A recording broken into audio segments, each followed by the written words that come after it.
Welcome everyone to the Actors Academy, and thank you for tuning in today. So today I'm going to completely demolish the idea of what bad acting is. You are going to find out in this video exactly what it is.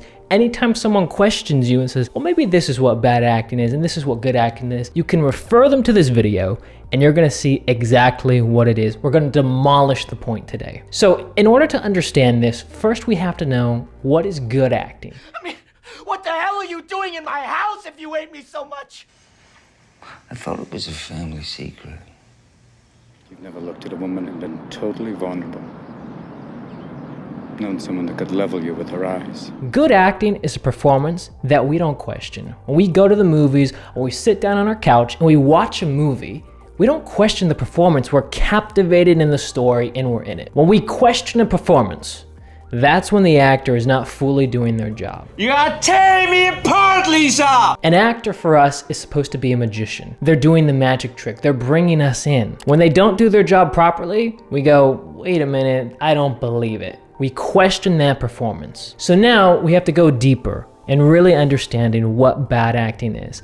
And bad acting is when the actor is not in complete harmony with themselves. And I'm gonna explain this. So I want you to think about this. Imagine there's a band. You got a singer, you got a guitar player, you got a drummer, you got a pianist. You got all of these people playing. If just one of these musicians is playing off key from the rest of the band, the whole performance will seem terrible. And the same is with our acting. As an actor, we are our instrument, and we have a lot of different tools. We have our voice, we have our physicality, and we have our facial expressions. All of this tells a story, and when one of them, just like in a band, is not in harmony, it doesn't work. The performance is gone. But the difference is, in a band, we would never hire the bad pianist in the first place. But with acting, when our instruments are not strong and we don't recognize this point, we put them in without even realizing it. And that's where the destruction can happen within our acting. So here's an example of this so you can fully understand this point. Imagine I'm supposed to be very excited and there's gonna be, say, a birthday party going on. But the one thing that won't line up, because remember I said we have different tools. We have our physicality, face, voice. Let's say, for example, I'm gonna be super excited, my voice is gonna be in it, my physicality is gonna be in it, but my face is not. And just see what this performance looks like. Wow, that's awesome, I'm so excited for this. It's gonna be so great. The birthday party is gonna be awesome. There's gonna be a lot of presents, it's gonna be so good. Well, that seems really weird and odd because there was a huge disconnect in the face. You can take any of these.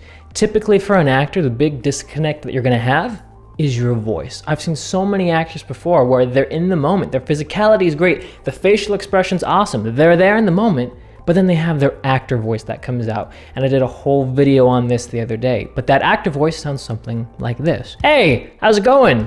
That's awesome, great. To be or not to be, that is the question. Whether it's nobler in the mind, it's raising it to an extra place that doesn't have to be there. It's forcing the voice to be here when you're not keeping it grounded in who you are and where you are in the moment. And that can be hugely detrimental to the actor, and that is what makes a bad performance. So when anybody asks you, hey, what is a bad performance or what is bad acting? Or if somebody says, hey, your acting isn't really there, it's because something is not completely lining up. Maybe it's your physicality, maybe it's your voice, maybe it's your facial expressions, maybe it's a combination of multiple things, but something is not lining up. When the whole band is in harmony, the song sounds great. When just one person is off, it's not there and we don't believe the performance. So now for yourself, you're probably wondering, okay, great, I understand this. Now I need tools to work through this. What can I do for myself? Well, the first thing that you have to do in order to work through this progression for yourself as an actor is to really start to understand yourself.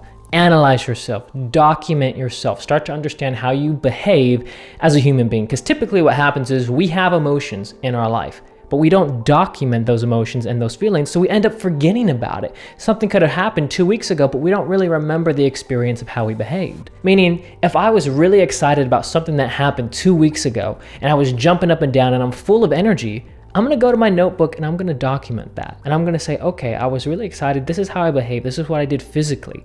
Maybe I was jumping up and down. Maybe my voice went up to an extra octave. Maybe I was analyzing things more. Maybe I was more hyper aware of the situation. Whatever my version of that happiness is, because that was true in that moment, I'm gonna make sure I document it, and hopefully I document it later that day. If I experience something in the morning, hopefully at the end of the day, I can go and document that. You have to remember for yourself, as an actor, you're trying to represent real life onto the screen or onto the stage. So the best thing you can do is literally go and analyze your own life so you can remember those experiences. Point number 2 to help yourself out is to record yourself speaking. Do a monologue, do a scene, record yourself, and then watch it back. And then find what is there that's happening that you believe. Is there a moment within, say, a 5-minute recording where you're like, wow, these 10 seconds were perfect. That was great acting that I've done. See what you did, analyze it, and then analyze what didn't work. And then focus more on what's working, and then keep repeating that process over and over, and then you'll start to learn for yourself. As an actor, you see, wow, this really works for me when I play in this way. Or, wow, when I try to go and be emotional in a scene, I do this weird thing with my eyebrows where I'm forcing it, but I don't actually have to do that. And you're gonna find for yourself what that thing is. Point number 3 is to go and watch what other great actors do. We have so many different Oscar-winning actors out there who have great performances. One of the best things to do is just watch them, analyze them, take notes on what they're doing with different emotions. And you can find, even on this channel, we've talked about it before. We talked about the style of acting that Leonardo DiCaprio uses, Johnny Depp, Margot Robbie, Heath Ledger. Watch those videos, see how they can influence your own acting for yourself, and you're gonna start to really understand how individuals behave, how you can go and express emotion onto the screen, and that's gonna tell a story to the audience watching you. So remember, at the end of the day, a good acting performance is like a magician bringing people in. A bad actor is when an audience member goes and questions the performance, going, I don't know if I believe it. That's because something is not working. Something is not aligned within the actor. And the more off key you are, the worse your acting performance is going to appear. This is a concept that nobody's ever talked about before, so I hope you like this video. Leave down in the comment section below any thoughts that you have on this. Also, if you're interested in our 10-hour acting masterclass, our 2.0 version, that's going to be down in the description down below, and also in the comment section if you're interested in that. And if you want to take your acting to the next level, then go ahead and watch this video here, where this one is also going to help you a lot. See you next time. Peace.